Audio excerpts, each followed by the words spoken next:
It used to be already sexy that you see cleavage. Remember? Yeah. Before? It's like wow. oh shit, damn. Low neckline. Yeah, low neckline. Plunging neckline. Plunging neckline. Oh my God. Ay, ano yan? Plunging? Plunging? Plunging?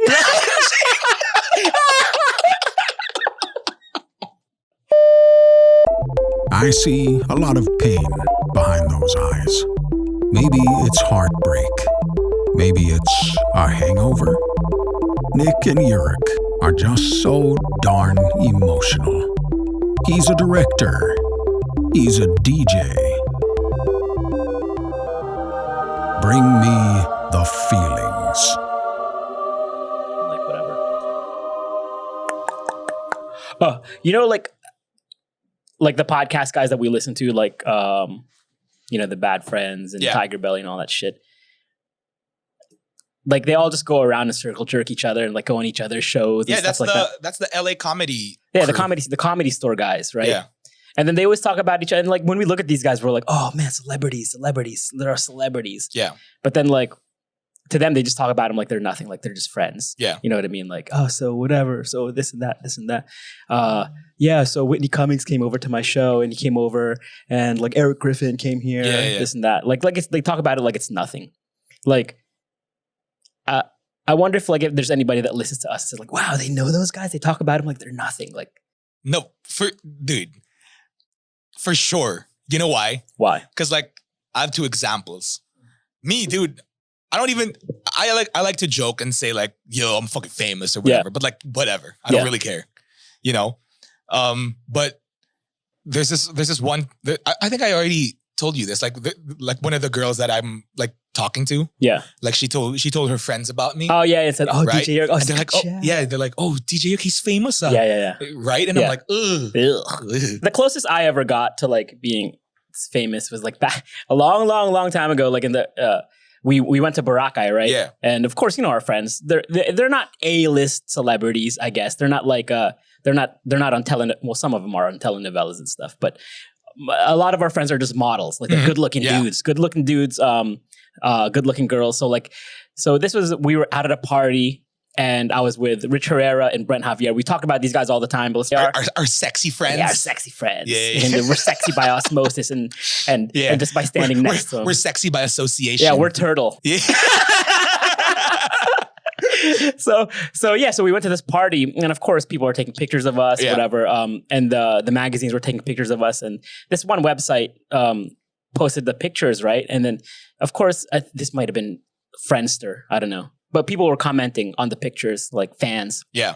And then and it was like, oh yeah, Rich is so handsome. Oh, Brent is so sexy. Look at their bodies. And there's a picture of the three of us, me in between Brent and Rich.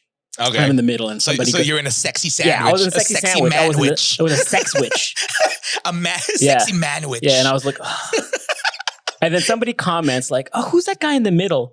And then somebody comments after it goes, I don't know in Tagalog. Di ko alam. Parang rich kid lang siya kasi lagi siya kasama nila eh. Damn, rich kid! Yeah, rich kid. Like I couldn't get there because I have a good personality. I wasn't friends with them because they liked me or we had similar interests. Yeah. I was friends with them because I was a rich kid.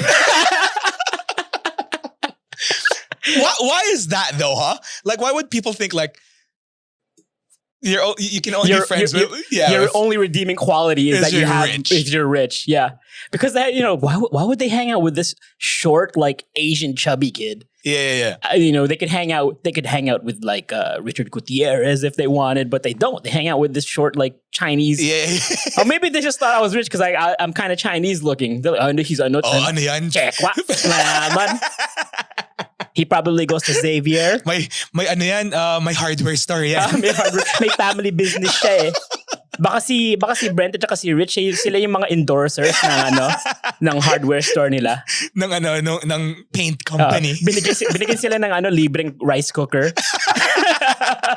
And so they hang out with it because they get free home appliances. Like, can't you be a director? Yeah, can't I just be somebody like a photographer? Yeah, so can I be somebody cool? Yeah. No, I'm just a rich kid. Yeah, just a rich kid. I guess in the minds of like common folk.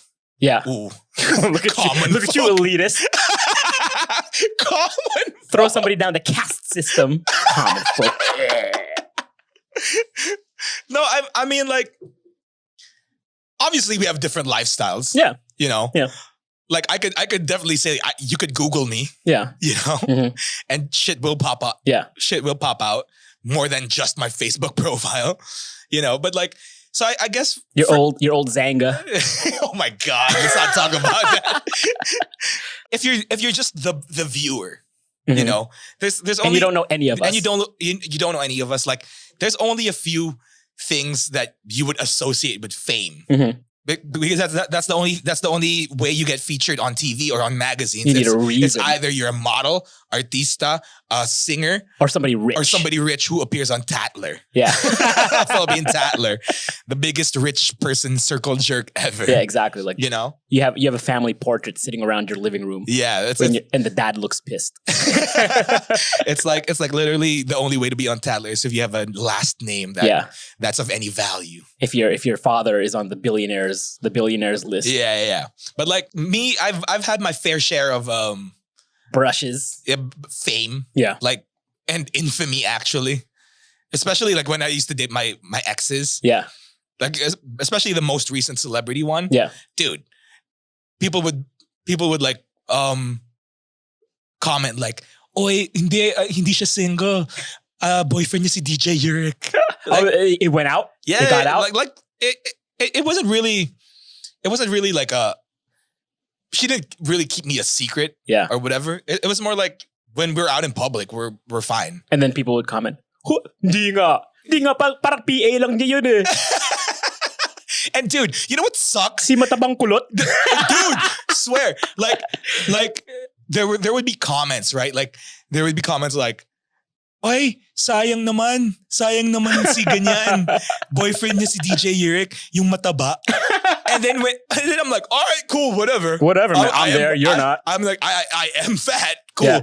Yeah. Way to go, Captain Obvious. And then like I open their profile and they're literally fatter and uglier and they work at the Krusty Krab. And dude, these fools, like, do you guys own a mirror? Yeah. It's like, you're calling me fat and ugly, dude? It's projecting, brother. At that point, these fucking like people obviously have nothing better to do. Yeah. And these are the 2% or the 2% that are super noisy on social media, the DDS and whatever faction you fucking represent. Basically, any place that somebody will listen to them.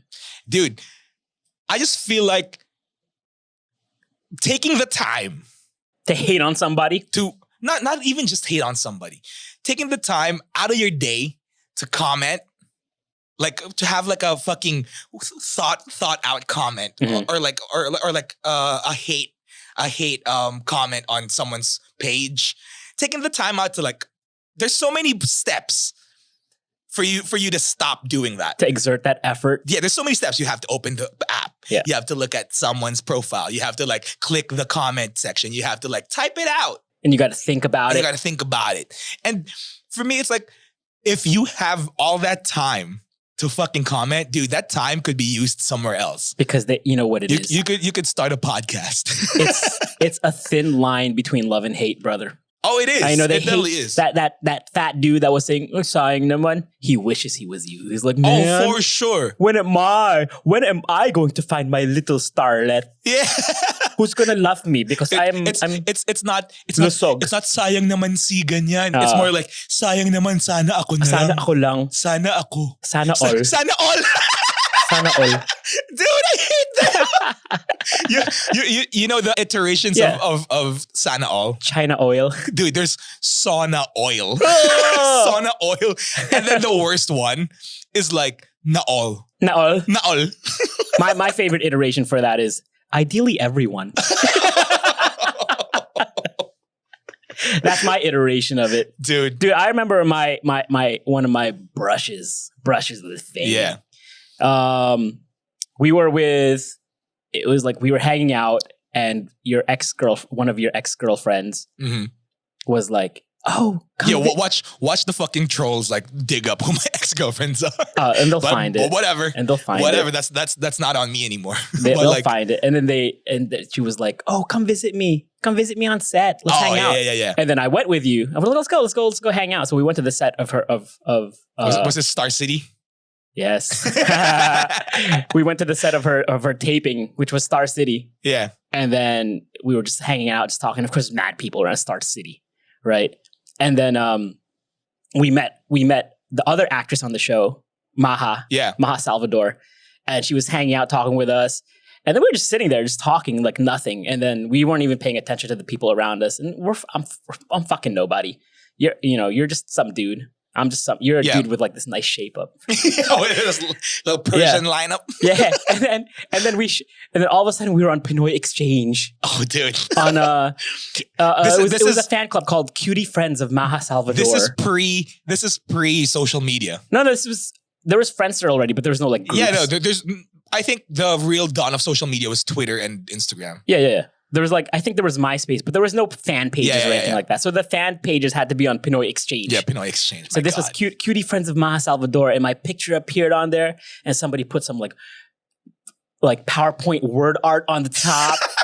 And then you could see my blurry half face. And I was like, yeah, cutie friends. The cutie friends of Maha Salvador. Shout out Maha, by the way. I haven't seen Maha in a long ass time, man. She's dating Rambo now. Yeah, I know that. Dude, social media, bro. Like it's insane like how us we've experienced a life pre-social media. Dude, if there was social media like now, back then, we'd probably be a lot more famous. No, dude, for sure, for sure. We would be, for sure. Yeah. But then like, I'm thinking... And this podcast would have more than like 34 subscribers. Yeah, no, it's coming. It's coming. 34,000. Yeah, there you go. 34,000 by 2021. Yeah, getting there.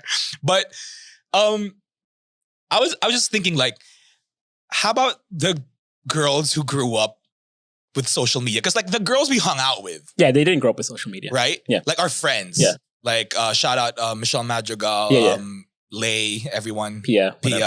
Ange. Like when they would take photos, when they would take photos on social media, they're normal. Yeah, because the goal there wasn't to show it off to other people. It was to have a memory. Yeah, right. Exactly. So it got me thinking like the girls who grew up with social media now, it's like, dude, there's this pose. Why do all girls do this pose? Is it the...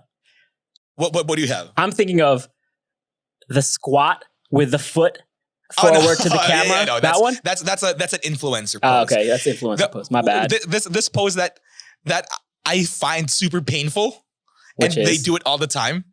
Is it the hop? No, it's it's a tummy ache. No, it's the butt pose. What's the butt pose? It's the stick your butt out and then you look over your shoulder. Yeah, everyone fucking does it. Really? Yeah. Look on Instagram, dude. I don't know, like because when I look at Instagram, the suggested photos that they give me is all like football. Yeah, dude. Like, I bet you'd find like 99% of the girls have a pose like that. And it's like the butt is extended really fucking out. It's like breaking the back. You have that breaking the back pose, dude. The girls of this generation are gonna have back problems in the future. That's what I was thinking about. Posing like that. Man, it's not a fucking comfy pose. It's not. Have you tried it? I'm trying to do it right now, and my back. Maybe because I'm old too. My back is not the most flexible. And then you have that thing. You're sticking your butt out, and then you always look. That hurts, dude. That's not good for your spine. There's gonna be like some hereditary feature for the future generations. Yeah, that they're gonna walk like this. I don't know. I don't know how true this is. This probably falls into feelings, not facts. But I read somewhere that humans now have this thing in their neck. Like a certain, like our spines are now an evolutionary. Yeah. Our spines are now evolved, not evolved, but like our spinal like angle is now down. It's because like we look at our phones like this. Oh, really? So we're all gonna look like the Hunchback of Notre Dame. Yeah, like our posture now, like human posture nowadays. Like there was a study that measured it. It's now like this. It's because of looking down on our phones. Oh, for real? Yeah, like it's been that long. So like in the future, our spines are gonna be like this because like. So we're gonna all look like unless we eventually start with Neuralink and it's just in there. And then to get things, you have to look up at the cloud like this. To download it, we have to look at the clouds. It'll self-correct. Yeah. So like I'm thinking in the future, dude, the girls are gonna have you know how imagine like 20 years of these fucking girls doing that. With the curved spine from with the curved spine. Like it's like this. So I'll try to do it. Yeah. The girl of the future looks like this. The girl of the future. Butt out. Look over your shoulder. They're walking like this. Yeah. So butt out. And then with the curvature of the spine from looking at the phone. Oh, that hurt my spine. Oh my God. So all the girls in the future will look like Stephen Hawking. But dude, like that's how future he is. You know, he's Stephen Hawking he predicted it. He was not debilitated. He was advanced. Yeah, so by the time the future comes, the girls are like, they look like him. Oh shit, they're like, oh shit, sexy. He has that curvature in his spine. Exactly. He's like the Mahatma Gandhi or like. But too bad he didn't make it to the future. Oh, it's okay. He was there. He'll be looked upon. Dude, his brain is probably uploaded to the cloud already. Yeah, it is. He's just waiting up there for everybody to join him. Yeah, but he's there. He's there in the cloud. But dude, imagine these girls now. They're gonna have spine problems. I'm telling you, man. I'm calling it. They're gonna have spine. Look it up on Instagram now. That's the pose. The pose. That's the pose. It's the influencer the pose. It's not even the influencer. It's a sexy pose. IG model pose. Yeah, it's like let me try to look as sexy as possible. Because the influencer model pose is the. Oh yeah, the foot to the camera. Yeah. Like I'm gonna throw some dice. Yeah. He's about to. Gotta roll some bones. That's the pose. That is the pose. Throw some bones. Like I'm telling you, man. It's just funny, and it's not a comfortable pose. Yeah, but if you imagine, like, you go back in time to like the late 80s, the early 90s. Yeah. When it wasn't about the ass, it was about the titties. It was about the boobs. So like the influencer pose of the time, you know, when people would print out their pictures and stick them on their locker. Like this. That's why like all these like 80s like. Oh, that's why Marilyn Monroe's always like. Yeah, like that. Like giving cleavage. If you looked at all the old posters of like Kelly LeBrock. And, who the fuck is that? these 80s heartthrob. Oh my God. Molly Ringwald. I know Molly Ringwald. Pamela Anderson. Pam Anderson, okay. It was always like this. Like this. Right. Let me give you the chest butt. So, dude, you know what the next level is? What? It's gonna be underboob. The underboob. The underboob. Like this. So you gotta push your boobs down so it looks like you have an underboob. Dude, underboob is sexy. But then you match it with the under chin too. Which do you prefer, cleavage or underboob? Nowadays? I don't know. I think underboob's kind of sexy, but also it's because it's a new thing. I don't know. I don't really look at other girls anymore. There's a certain novelty to the underboob. I haven't looked at a different girl. All right, that's why I'm here. That's why I'm here. I'm educating you on what the trend is. Yeah, now. I wouldn't know. Dude, underboob's the thing now. Oh, really? What are boobs, dude? Never heard of them before. You know? Do you know what's better than the underboob? Milk bags. Nope. Milk bags. The under nuts. Yeah, so now the trend is underboob. Like, no one fucking, because cleavage is so 2000 late. Yeah, you know? So it's like 90s, very 90s. It's very Baywatch. Yeah, it is very Baywatch. Yeah. And I think it's because like girls try to find ways to expose, to like tease guys with parts of their body. Yeah. Like it used to be already sexy that you see cleavage. Mm-hmm. Remember? Yeah. Before? It's like wow. Oh shit, damn. Low neckline. Yeah, low neckline. Plunging neckline. Plunging neckline. Oh my God. Wait. Ay, ano yan? Plunging? Plunging? Plunging?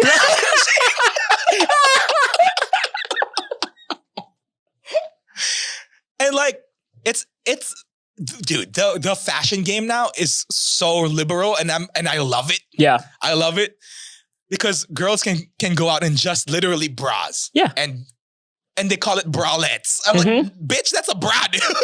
It's like, oh no, like the bikinis nowadays, right? If you took the bikini, the current bikinis that a lot of girls wear nowadays, bring them back to like 1998 and everybody's going, ba't nakatibak lang yan? Tibak. Tibak. Nakatibak lang siya. Iba, bruha na to, ah. Dude. And then like, going out. Yeah. Sheer tops Mm-hmm. in the clubs, right? Now it's like when girls wear sheer tops, I'm like, oh, that's a good look. It's hot. Yeah. But then back then, I remember like when someone comes in a sheer whatever, it's like oh, shit, I can see your bra. Yeah. Oh my god. Ho. It's insane now. So like that's because back then everybody came in one-piece dresses. Oh my god, the wrap dresses. The wrap dresses. Oh my god. Everybody came in. All the girls looked like they were going to like a cocktail party. That's true. That was the party. That was the party attire back then. That's true. Heels and one-piece dresses. Yo, but like, you know, we talk about like famous people. You ever, who are the most famous people you've encountered that you've had encounters with? Not just like, oh, I saw them in person or whatever. That you had actual encounters with. My number one memory. I know this story, but I want you to tell it. I hung out with Dave Chappelle. What? Yeah. No, you didn't. Yeah, I don't know this one. No. Oh, I thought you were gonna give me the Dame Lillard story. What's the Dame Lillard story? Remember, you were DJing and he was about to make an exit. Oh yeah. It was Dame Lillard. It was Dame Lillard. Yeah. Oh shit, my memory sucks. Your memory sucks. Like, I love that story. That's like my favorite story of yours, and you can fucking forget it. Yeah. Oh my god. You had a Dame time story. Like he teased me. Yeah. Anyway, but tell your Chappelle story first, and then tell your Dame Lillard story, right. And I'll let the people decide which one is a better story. Oh, Dave Chappelle is a way better story. All right, let's start with Dame time then. All right, so with Dame Lillard, he came here for Adidas, and I DJ'd for his thing. Yeah, right. And then we were in backstage. We were in the backstage, and like he was literally right behind me. Yeah, this was right before he made his entrance, right? Before he made and the DJ entrance. booth was like right next to him. Right in the opening LED door. Yeah. So I was there with him, and I was like, "What's up, bro?" You're playing a jam on yeah. What song? What was the entrance song? His entrance song was his song. He has a song. Oh yeah. Oh, his own song. His own song. Yeah. And then I was talking to him, and then I just said what's up to him. I was like, yo, I'm a big fan. Yeah, keeping it business, right? Yeah, keeping it business. I wasn't being a fan or anything. And then like my phone was right next to my fucking right next to my equipment. Yeah. And it starts ringing. And then Dame's like, yo, your girl's probably calling you. Like he pointed it out. Dude, you didn't even tell that story as good as possible. You could have milked that. Like, wait, what? Let me tell, because you told me this story before. This is what I remember from that. No, this is the better version of the story. The better version. Okay, since my memory works better than yours. Okay. Since I don't please recount. So Dame time. Let me pretend I'm you. Hold up. Yo. So I was like DJing, and you know, I was on the ones and twos, and I was playing this song, and he was about to go out, like literally, like minutes before he's about to go out, motherfucker. And so I played his song, press play, so it was like Dame time. Yeah, that's the song. Dame time. I'ma get you Dame time. Go to jail for your crimes. And so the Dame time song is playing, and he's getting pumped, he's getting amped, he's fucking beat, he's slapping his arms, fucking taking handfuls of ice, icing up his body so he's glistening. And like, you're keeping it business. So he's wiping his body with ice, water splashing everywhere. It's getting on your face, but you don't care because it's mixing it with your sweat. Little DJ Euric, little Dame time. Yeah. That holy water of fame. And all of a sudden, man, you're in it. You're Dame time. Your phone starts to ring. And you don't pay it no mind. Yeah, I don't pay it no mind. You're working. Yeah. And then your girl's calling you. And on your phone, it doesn't say your girl's name. What does it say? What's on your phone? What you don't have your girl's name programmed into your phone. Holy shit. So when she calls, it says what? I'm not even asking for the nickname because it might call it out. Oh. It's like baby. No. Okay, now I'm gonna tell the story now. Take over. Now I remember. Yeah, see, oh my God, I can't believe you fucking you suck ass, dude. You have so many good stories that you can't remember. Wow.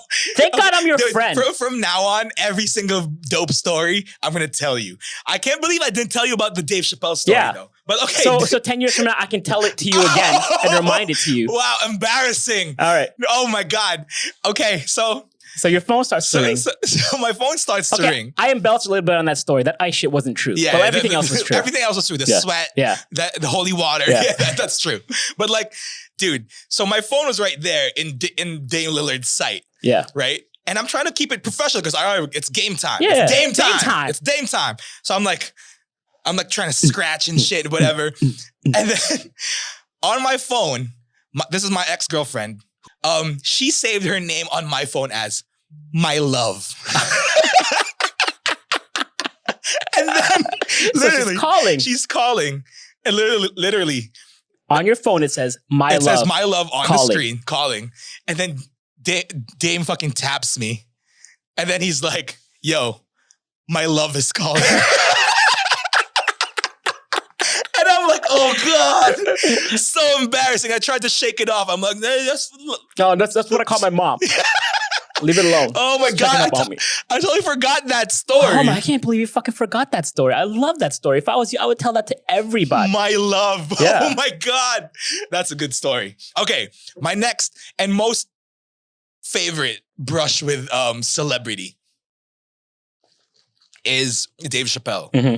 So like he just came here last year.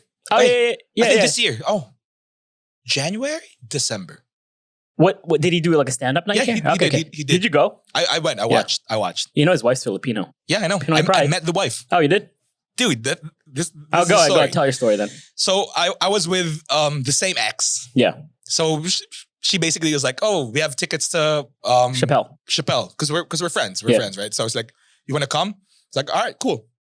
I'm not gonna say no. Yeah. So we watched, and then she's plugged. She has the plug to what's the Solaire. She has the plug to Solaire, right? And then we got invited to take a photo with Dave Chappelle. Mm-hmm. So when everyone was done, Dave Chappelle was on the stage, and then the last person took a photo with him, and then we enter. Yeah. And then we're all like, oh, it's your turn to take photos. So we took a photo with him, and then we started like talking while we were taking photos. And then he's like, after we took photos, literally, I was saying bye already. I was like, oh, great set, blah, blah, blah. Mm-hmm. Big fan. You know, the usual talk, shit. Yeah. The usual shit.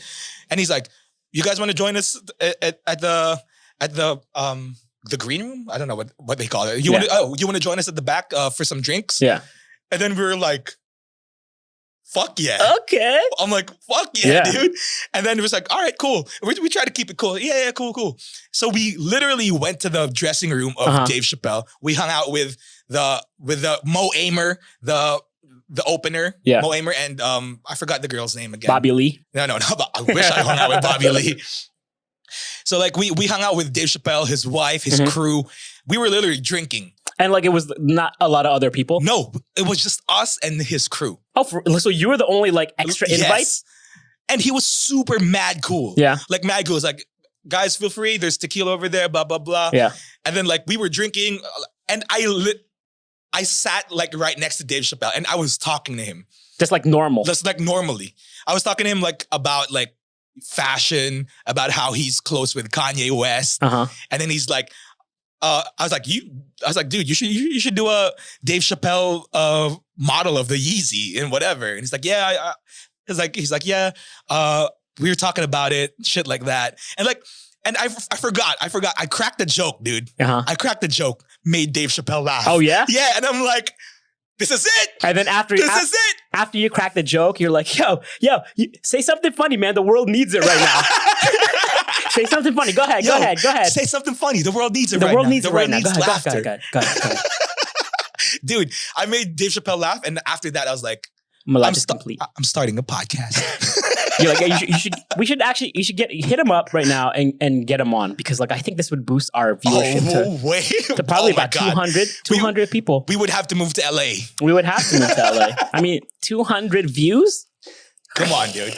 Give us that fucking YouTube play button in Diamond. The play button. Give us that play button. And then it didn't stop there. So literally we were getting drunk and everything. And then the manager was like, yo, Dave, dinner's ready downstairs at the steakhouse. And then Dave was like, do you guys want to join us for dinner? Damn. Dude. And then literally like, we were like, yeah, fine. We had dinner with his whole crew, him and his whole crew. And just like eating? It's eating. Dude, and the steakhouse there is mad expensive, right? Yeah. So like we were mad food. We were just like ordering drinks. We were getting drunk. Damn. How long did you hang out with him for? Dude, the whole night. What? Until he said goodnight. Damn. Yeah, man. Did you even get a picture with him? Like, not the official OG picture, but like. No, I didn't. You know why? What? I didn't want to be that guy who was you don't like, want to be that guy? Yo, Dave, right? I'm fuck that. It's saved here. That's what's important to me. Well, it's a good thing you told me so I can save it for you in the future. Now you can archive it. Yeah. I'm going to tell you this story 10 years down the line, and it's going to be so much better when I tell it to you. This story is not, it's not funny at all. It's just the best night that's of a good my story. Life. Best night of my life. Literally hung out with Dave Chappelle, and I made him laugh, and my life is complete. I can't believe you never told me this story before. I know. I thought we were fucking friends. Weird. And then I quit this podcast. And dude, that was a great weekend for me. The day after, watched Joe Coy. I met Joe Coy as well. Like was it like a fan meet or like a?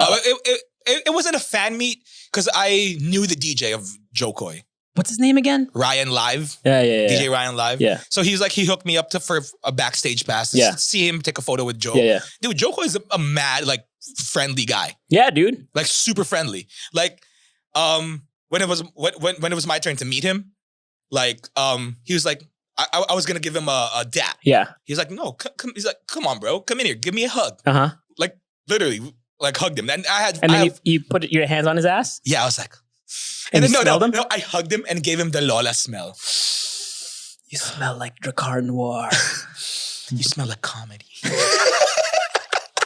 You smell funny. You smell funny.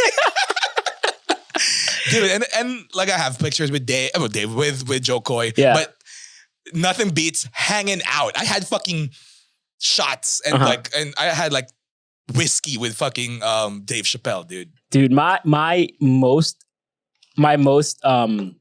involved interaction with a celebrity ever. Oh, I have one more after your story. Yeah, this is not the most famous person I've ever met. I've met some I've worked with some famous ass people. I've worked with fucking Bruno Mars. Oh yeah, Bruno Mars. I totally forgot. But my stories with Bruno Mars aren't like that great. It's like I worked with him. That's great. Whatever. Yeah. There's no funny stories. The most involved I ever got with a celebrity was The Big Show from WWE. Wait, what? Yeah, this was maybe 4 or 5 years ago. So The Big Show came here for some WWE promotion, and Whitey, Whitey, our producer, he has a PR company, so he hired me to take photos of him, of his trip the here, of the event. But like the whole event takes place over the course of a whole day. Okay. So I'm with Big Show from like 10 a.m. in the morning to like at night, like 10 o'clock at night. So 12 hours. And we're doing like press meetings. So like he'll get like a reporter and he'll do a TV interview, then he'll do a magazine interview. And then he'll do then at the end of the day, he did like a big fan meet and greet at MOA. And then and so I was with him all day. And then basically, so in between the reporters, so in between all the press junkets and stuff, you have dead time. You're just like, so you just end up talking to each other or whatever and just shooting the shit. And Big Show was like super like open. He wasn't trying to be like too cool for school. Yeah. Like, was he a nice guy? Yeah, super nice guy. And he just acted like, especially to me, maybe because like I was speaking English to him and stuff like that. I don't know. In an American accent. Yeah, with my American accent. But he talked to me like we were just boys, and then like I would ask him questions and he would like tell me the legit true story. Like, when was the last time you took shit? No, like he told me this story about like he slept with this penthouse model, and then like he kicked her out of bed because he thought she shit in the bed, but it turns out there was just some chocolate that melted. So it was stuff like that, and then it got to the point where we were making fun of each other. where I was like, "Yeah, get your big ass out here, yo." They're like, "I'll be like, stand up." Like you were buds? Yeah, like buds. Like I would take a picture of him, like, "Yeah, no, get down. You're too fucking tall, bro." Like it got to that point, really? and then like, so then we went to like Mall of Asia, and he was doing a fan signing. So all the fans like got in a line. He would sign whatever, and then like he would just be like, and every time his pen would run out of ink, he'd be like, "This motherfucker, yo, Nick," boom, and he would throw it at my face like that.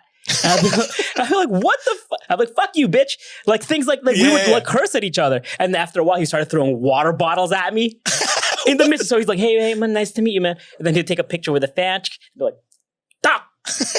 And then finally at the end of the night, we went back to the hotel and he's going up to his room. We're all in the same hotel. We're all in the same elevator. Tall motherfucker, dude. He's like, what, 6'7", 6'8"? Yeah. Tall, right? I mean, he's not called small show. He's not called average show. Yeah. He's the big show. Yeah.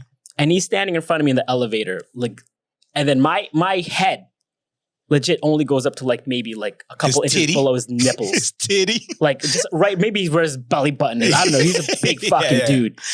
And then was he wide as well? Oh, dude, he's wide. He's like oh, damn. You know, like you do a transform on Photoshop. He didn't just stretch. He did this too. You did the corner. You did the diagonal. Yeah, the diagonal with a lot, whatever. And he's like legit your proportion, except 6'7". Yeah. Okay, like so he's a big dude. Oh, okay. So this is to cap off the night, and we're in the elevator, and then we're just standing. We're all tired. We've been working. We've been on our feet for like 12 hours, and then we were riding there. So we're all just kind of quiet in the elevator, and he goes, "Yo, Nick." I'm like, "What?" He fucking farts in my face. That's amazing. He farts and and I was like, "Oh my God." It's like, "Bro, I fucking swallowed that." Because my face was on his ass. And he goes, "That's for you, brother." He's like, "Get the fuck out of here. I hate you." When I walked out the elevator, and that was it. And that was the last I saw him. I got out at the mezzanine level so I could like transfer my files. He went up to his room. That was it. That was the last time I saw him. He's like, "Yo, Nick." I'm like, "Oh my God." Dude, he gave you a parting gift. Yeah, he gave me a parting gift and I ate it. That's so sweet. Yeah, and it's in my blood. It's in my bones. It's in your DNA now. It is. It's in my DNA. That's why my kids are going to grow super tall. Yeah. I got that.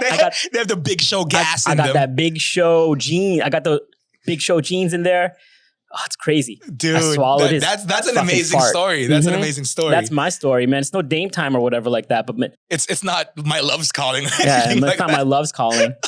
Dude, I have another one. Yeah. But this it's not funny. It's me flexing. Yeah. Allen Iverson. What? You met the answer? Yeah. Did Gramercy. he come here? Oh, the Gramercy. Yeah. So I used to be part owner of Gramercy, right? Yeah.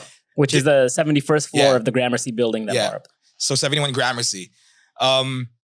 He went there one of my nights. Yeah. And like having fun and everything. Obviously, everyone who was there knew that AI was coming. And it's all fucking basketball stands, like basketball fans. And the hairs. Oh, of course there's hoes. Of course there's some hoes. And then everyone wanted to take a picture with him. Yeah. But he wasn't having it. He was kind of like, I mean, I would call him reserved, a snob, right? But he's pretty reserved. Like he has bodyguards and then you're not allowed to do it. Yeah. But then I asked for a photo. Mm-hmm. I asked for a photo with AI. Mm-hmm. And then I was like, "Yo, can I get a photo?" And then the manager was like, "Oh, I asked someone to ask a photo with me." And then I told them, "Tell him I'm the owner." Yeah. I tell him I'm the owner. And then like they asked Allen Iverson and then he was like, no photos. And then his manager was like, "Oh, dude, this is one of the owners of the club." Mm-hmm. And he's like, "Oh, okay, fine. All right. And then there, I have a photo with Allen Iverson. Did he fart in your face? No, he didn't. Yeah, that's right. It's more amazing. Yeah. That's more amazing. It's almost as good as my Dave Chappelle hanging out story. Yeah, you're right. Like I don't like they're at the upper echelon, but of different different leagues. Different leagues. Mine is a amazing, like, oh shit, I'll cherish it for a life story. Yours is like, yo, that shit is so random and so funny. It's like you fell in love. I had a one night stand. That's true. You treated me like trash. That's true. And threw me to the curb. That's true. Fuck you. It's me. wine and dined. Yeah, you got wine and dined. 69. I had a load shot into my mouth and said, "Fuck you, get the fuck out." You and were the hoe who got kicked out. I was the hoe, dude. Now you're just a story, an anecdote by Big Show. I'm just a notch in his bedpost. And you're just a line in a song. Just a line in a song. Dude, that's a great story, bro. Yeah, it is. That's my number one story. Like, I've worked with lots of other celebrities. Who else have we met? Travis McCoy, Travie McCoy. Oh, Travie McCoy. I didn't meet him. I wasn't there that night. You weren't? No, I wasn't there. I met him. Yeah, I know, because he showed up at was it Bureau? Bureau. Yeah. I wasn't there. Wow, but I didn't care because he was only gym class heroes at the time. Yeah, he wasn't even that famous. Yeah, his biggest claim to fame at that time was he was dating Katy Perry at the time. Yeah, right. Yeah. You've met Steve Aoki too. You hung out with Steve Aoki a lot. Actually. Yeah, I know Steve Aoki. Well, not anymore, but like at the time, like me, it's a lot of basketball players. Yeah, because you get to you're like, oh yo, we need a DJ for this basketball event. Yeah, let's get the one with the curly hair. Like I met Rondo. Oh, you did? Yeah. How boring was he? Super boring. Hella boring. I've shot a lot, dude. Like Lehman Ho multiple times. But that's a straight up transactional. That's straight up work. There was like there's no we're not buddies at all. Yeah, not you're not Big Show level. No, not even close. Dude, that Big Show fucking story is amazing. Yeah, me and Big Show are boys. Ask Whitey when he gets here. He'll vouch for it. That's sick. That's and then sick. Avicii I've shot, LMFAO, Lupe Fiasco, Bruno Mars. Yeah, you know what? See, just the fact that like I forget these stories. Yeah. It's just, I don't really. Yeah, because it's for, it's not. When was the last time you were starstruck? Were you like starstruck? Like, Kanye West. You met Kanye West? I didn't meet him. I watched his concert. Oh, yeah. At that festival? What was it? Yeah, Paradise. Did you cry? I almost cried. Yeah. Like literally, like it was the best night of my life. And kind of like how we almost saw him back in 2008. Oh my God, dude. Dude, we were. They don't understand how much of a fan we used to be. You used to be. You're not a fan, bro. I'm a stan. You're an acolyte. I am. You're a disciple. I'm an apostle. Yeah, you're a disciple of the book of Kanye West. Yeah, the word I of liked yay. him. Yeah, it's cool. The word of yay. So the story of 2008 was. So this was 2000. Glow in the Dark tour. Yeah, Glow in the Dark tour. Mind you, you were fresh out of college, or you're still in college. I was graduating, yeah. Yeah, you're graduating. I was just starting my career in production, so neither of us had a lot of money. Yeah. We were poor. Yeah. We didn't have money at all. So I asked you one time, I was like, dude, how much would you pay to see Kanye West in concert? And you said to me, dude, I would pay 25,000 pesos. And 25,000 pesos at that time, it was a lot of fucking money. That's a lot. $500. Dude, I wasn't even getting paid in fucking Temple at that time. Right? I was spinning for free. I wasn't earning from DJing. Exactly. So, and then I saw that he was playing in Singapore for $200. Yep. And then I was like, yo, Euric, let's go to Singapore to watch Kanye West. And you're like, yeah, fuck. So we bought tickets. And we stayed over at Lay's. We stayed over at our friend Lay's house. Yeah.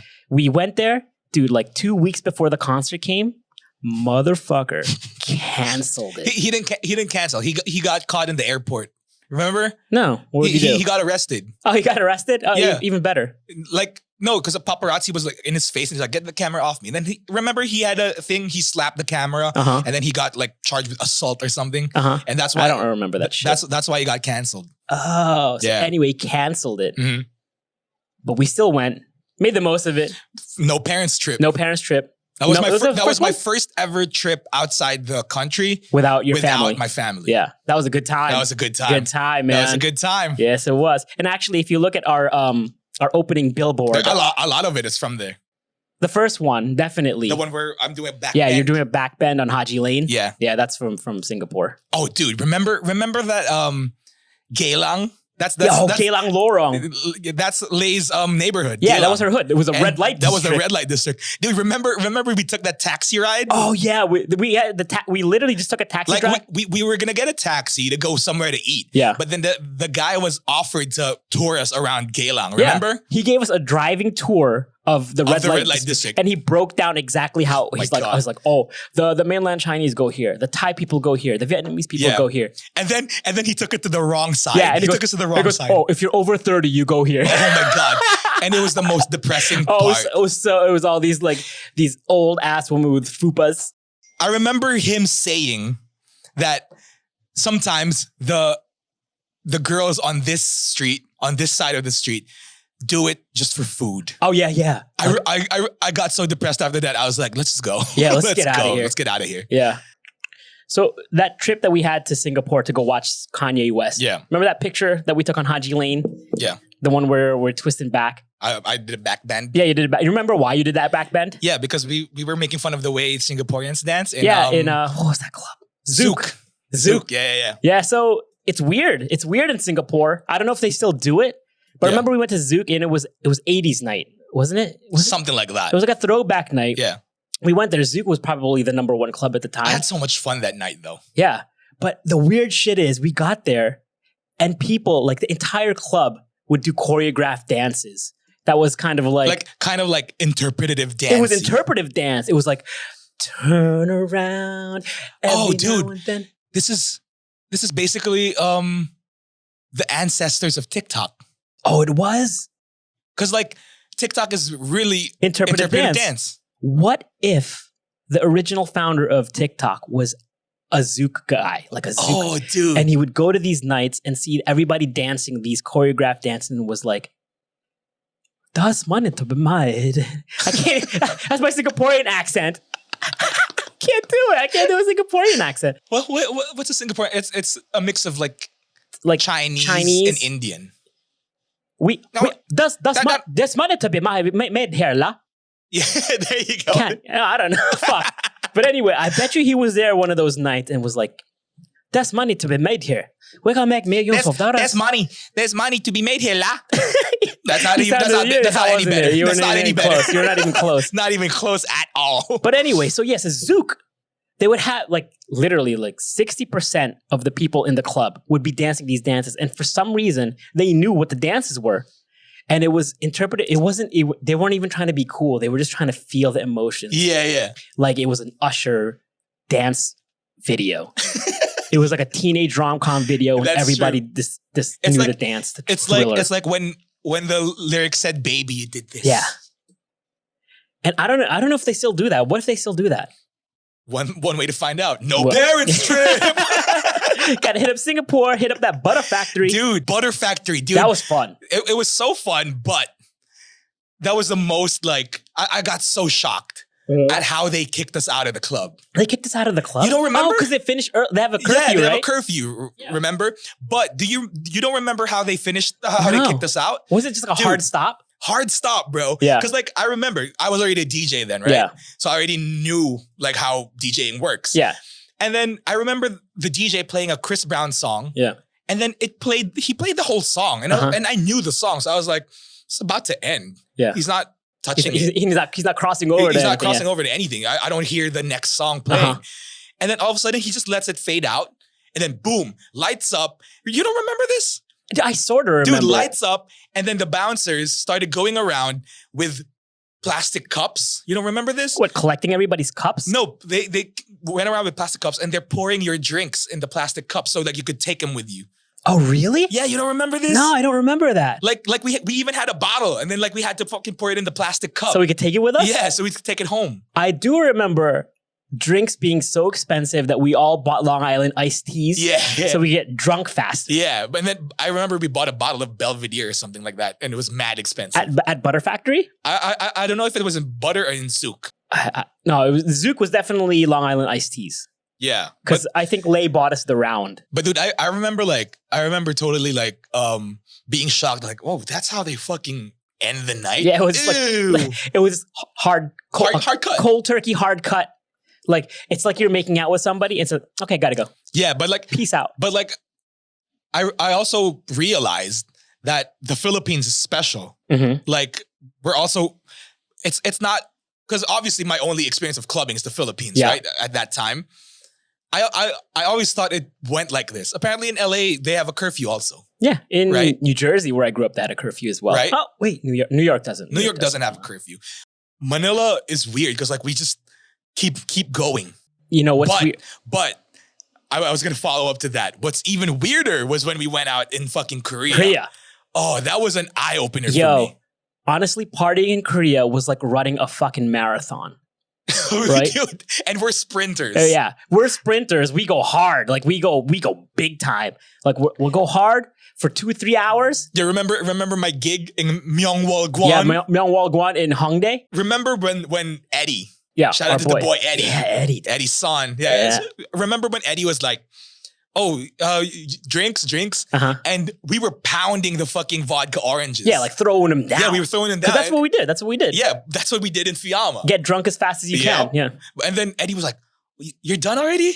Like you're finished?" He was shocked at how fast we drank. Yeah. And then he kept giving us drinks, and then he was like nursing his drink. Yeah. Apparently, he had a whole night planned out for us because that we did not know when of. That party was over. And we thought we were done and we were going to go home. Nick, I remember you gave me a pep talk before, like after the Myeongwol Guan gig. You're like, "Yo, Euric, we're gonna keep going with these guys. We're gonna show them." Remember? Like, I don't want these guys. We're not gonna quit on them. We're not gonna quit. And then we didn't know what they had planned for us. We had no idea. So after your gig, we thought we were done. We're like, "Yo, we went hard. We threw back drinks more than anyone." It was probably like 4 a.m, I think right? After the gig, we transferred to somewhere else. Yeah, it was the after club. Yeah, the after club. The after club. Which was popping at like fucking 5 a.m. No, dude, sunlight. Remember we stepped out? We stepped out for some food, and then it was so bright already. Yeah, it was like 9 a.m. already. Yeah, it was 9 a.m, and then it was just getting popping inside. And then we went out to eat after, like fucking Korean barbecue at like 10:30 in the morning. And we were drinking soju still. And we were still drinking. And dude, me, you, and Cass, we were eating with them, and they were still going, still throwing out soju. We looked at each other with like this, like, we were like, we gotta get out of here. We gotta go. It was like an episode of Black Mirror where we couldn't stop partying. Yeah, it's like the twilight zone of partying. You know how bad it was? We were talking to each other in Tagalog so that they wouldn't understand us, that we wanted to leave. That we didn't want to quit. Pagod na ako. Parang kailangan na natin umuwi, no? Oh my God. And it was to the point where like you were so tired that your eyes didn't want to close anymore. You were just like this. Because if you let up your eyelids, they would it's going to shut. It's not going to open anymore. It wouldn't open again. And so that was like our first night, and we were not ready. We're not ready yet. Not ready. We were ready to run with Usain Bolt. Dude, we thought we were the shit. Like we thought we were nothing. How we fucking drank in Manila. Motherfuckers. We can drink with you guys. Outdrink anyone. We're professional drinkers. Remember we said we're professional drinkers. Professional drinkers. We used to tell everybody we're professional drinkers. But oh my God, we got railroaded. Dude, we got wrecked. Dude, it was rough. And then we honestly had to tuck our tails between our legs and said like, we gotta go. We bailed out. Yeah, we did. We're like, all right, guys, we gotta done. go. It was like 10:30 in the morning. They were still going hard, and we had to get the fuck out. We learned our lesson. We weren't all that. We aren't shit. We ain't shit. It's a different game. It's a different game. Because like I remember like every time we hop to a place, there's like a food spot outside, like soup that kind of like sobers you up, and then right. So you had to eat something in between. And then there's always like fruits on the table when you drink. Us, we're like, fuck food. That. Oh. Fuck that. Like here, it's like, let's not eat dinner so we can get drunk faster. Give me a Long Island iced tea and I'm going to fucking pound it. How dumb is that, dude? Hey, when you're young, man. That's true. Now that I think about like how we used to party back then, you have most of the photos. I do. I have the vault. You have the vault. But if you compare it to now, that's not a lot of photos. Oh, definitely no. No, definitely not. I mean, like, because the only photos I had were the photographer photos. Yeah. And it would be like chosen already. It would be selected. Yeah. Now it's just like, if one person's dancing stupid on top of a table, there's 50 pictures of that one moment already because everybody whips their phones out. If you look at photos now, like party photos, you'd be hard pressed to see bad photos. Yeah, because there's just so many. There's just so many choices. Yeah. Like, for example, like with selfies, Uh-huh. with girls and their selfies. Like when they take a selfie, it's like fucking 100 before they pick one. Yeah, and right? they pick one. And they do this. They take it and they looking for the proper angle. It's your favorite. This is a random thing that I think about all the time when it comes to selfies and basically photos. You know how like, okay, what's the carbon footprint of a selfie? I don't know. You know, like obviously it takes energy. Like it takes electricity to take a selfie. Mhm. And then that selfie goes to the cloud and it's saved in the cloud somewhere through your account. With Stephen Hawking. Yeah, with Stephen Hawking, like probably Looking through everybody's photos. And like it's saved to the cloud somewhere. And that cloud needs server space. Mhm. And Google needs to fucking make more servers and whatever to store that, or Mhm. Apple needs to do that. So like, is there such a thing as like selfie pollution? You know, right? No, think about it. Think about it. Like, if Like the amount of data that's the amount of data, in the air. the data that it costs to create that selfie is there's an equivalent to it. There's a real life equivalent to it. Yeah, Like, but it gets smaller and smaller over the time. Like remember back, like if you look at the hard drives from the 70s, like two megabytes it was like a tape drive, like a giant cheese a wheel, a supercomputer, a supercomputer made of cassette tape. Yeah, recording every pixel of your 2 megapixel camera. So what I'm thinking of is more like you should be conscious enough to like lessen your carbon footprint, your digital footprint. digital footprint. So basically, obviously, our shit is going to be on YouTube. Yeah, this podcast is going to be on YouTube too. Mm-hmm. Some of the lamest shit I see on YouTube. Yeah. Well, how do you feel about reaction videos? Fuck them. Fuck them. I don't give a shit, dude. That for me, it's one of the lamest things ever. Like, cause you know, you could see that they're hamming it up for the camera. But that's the whole point. No, but the whole point, the reaction videos that are dope for me, are like the real reaction videos where it's like they're really like laughing at it. Uh-huh. There are some videos. There's this one black guy who reacts to recipes. Uh-huh. To recipes, and he recreates them and he eats them. Mm-hmm. And the way he reacts, it's like so fucking hammed up. Oh, really? It's like, come on, dude.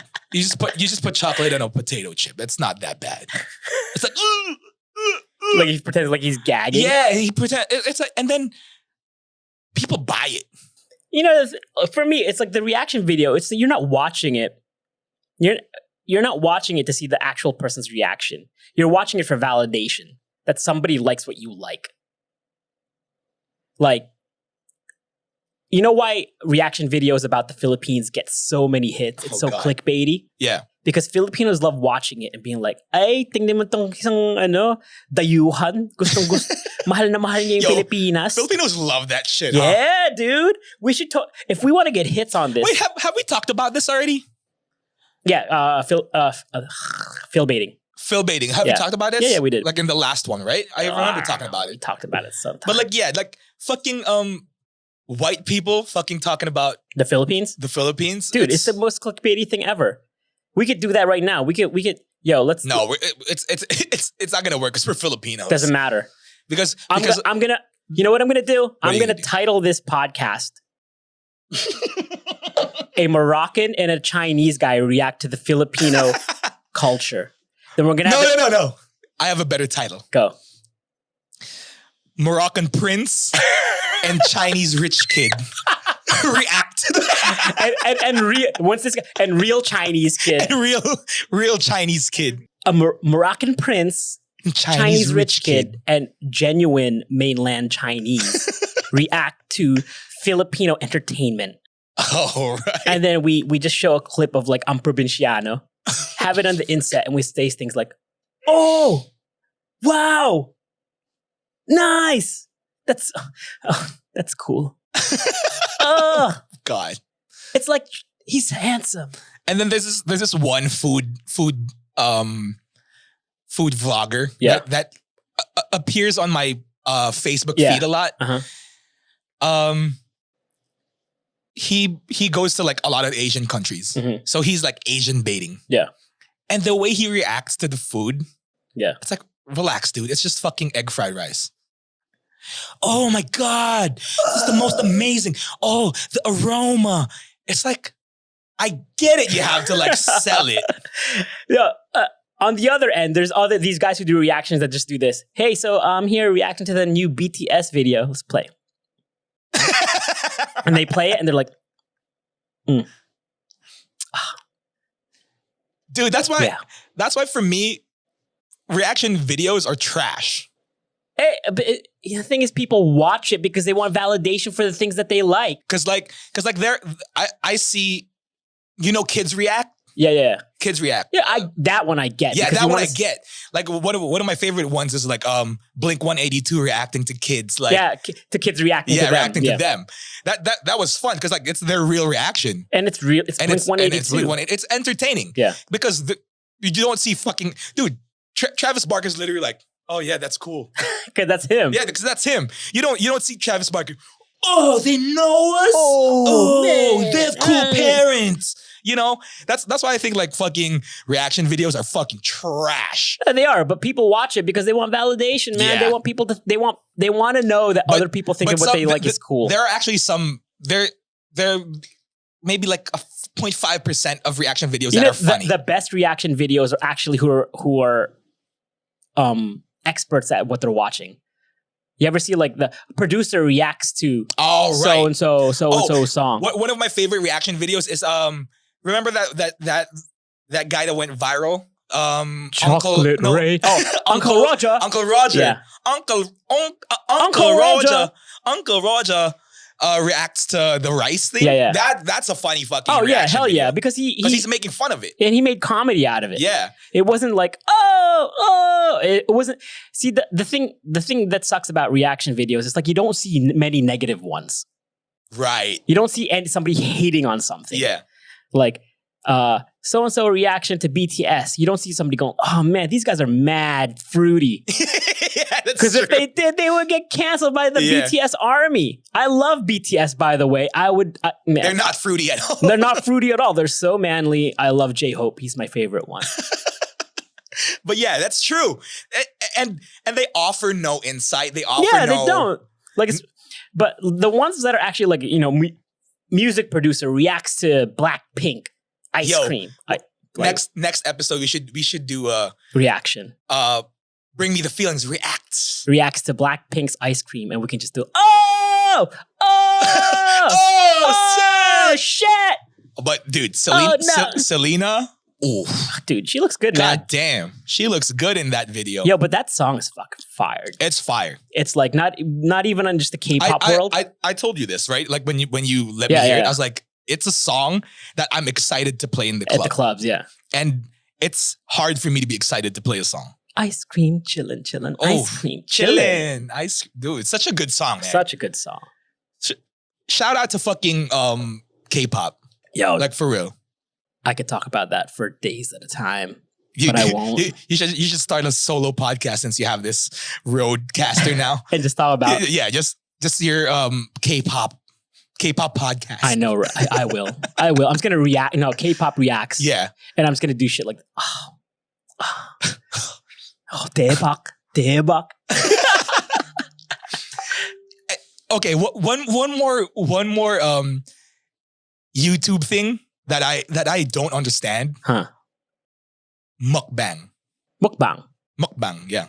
I get it. I understand that. Totally, yeah. Can you explain to me why? Because people just... I'm not one of these people that react that I shoot commercials, right? Yeah, I shoot a lot of commercials. And then, of course, I shoot like a lot of these like fast food commercials. I shoot a lot of food commercials where you see somebody like eating, like, and eating it like it's the most delicious thing in the world. People react to that. Yeah, no. I am not one of those people. Like, I know what looks good. I know, but like, I never watch it. Be like, oh my God, I want to eat that. That part I get, right? The weird part for me is like these fucking tiny ass girls scarfing down fucking gallons of ramen or like, and then they make some of the grossest sounds, dude. Like especially when there's a favorite when they would eat like king crabs. Oh yeah, and then they would slurp it. You know why? God. Oh, I know where you're going. It looks like they're sucking sea cucumbers. That's true. Sucking the marrow out of life. Yes. Grabbing it by the nuts. Right? By the undernuts. Sniffing. Nutty. Sniffing that, seeing it. Dude, it like I can barely get through one of these mukbang videos. It's like, oh, dude, gross. some people love it. Some people love it. I guess I'm not the target market. You're not. I guess not. I'm definitely not. I don't see any redeeming quality in it. Also, but there are people who ASMR. love it. ASMR, I kind of get. You get it? Yeah. Do you get the tingle? Sort of. After a while, you get immune to it. You know what I mean? Like after you've listened to it a couple times, like okay, I get it. Yo, Nick, this new setup, ASMR friendly. It totally is ASMR friendly. What? Yo, watch our viewer count go up because of this bullshit. Watch me react to this video. I'm gonna react. I love the Philippines. The Philippines is the most beautiful place. We should just combine every single YouTube hit, YouTube trope into one thing. It's okay. ASMR. Okay. What do we start with? What's our basic? So it's voiced ASMR style. It's foreigners ASMR reacting to Filipino street food mukbang. Yes. Yo, that would get so many subscribers. So many. Fuck this podcast, dude. We should just make a bunch of those videos. We're pivoting. A Moroccan prince and Chinese rich kid ASMR react to Philippine islands and their cuisine. And their local cuisine. Mukbang. BTS.